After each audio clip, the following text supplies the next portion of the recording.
ಒಂದು ಹಳ್ಳಿ ಅಲ್ಲಿ ರೈತನೊಬ್ಬ ಹೊಲವಿತ್ತು.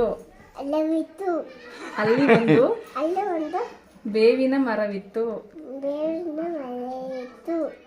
ಹೇಗೋ ಏನೋ ಅವರ ಕೆಳಗೆ ಒಂದು ಗುಂಡನೆಯ ಕಲ್ಲಿತ್ತು.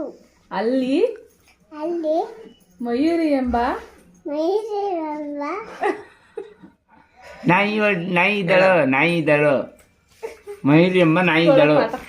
ಪಾಠನೇ ಓದಿಸ್ತೀನಿ.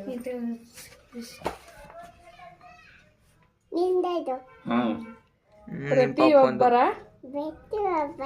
ಜೀವನದಲ್ಲಿಯೂ ಒಂದು ಸಂಕಷ್ಟಗಳು. ಅಯ್ಯೋ ಇರೋನ್ ವಿಡಿಯೋ ಮಾಡ್ಕತ್ತಾನ. ಇದ್ಯಾಕೆ ಮಾಡ್ತೀಯ?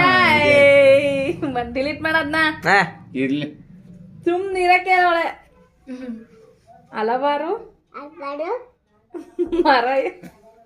ಮರೆಯಲಾಗದ ಘಟನೆಗಳು ನಡೆಯುತ್ತಿವೆ. ಅವುಗಳ ಫಲವೊಮ್ಮೆ ಸಿಹಿ, ಮತ್ತೊಮ್ಮೆ ಕಹಿ. ಕೆಲವು ಘಟನೆಗಳು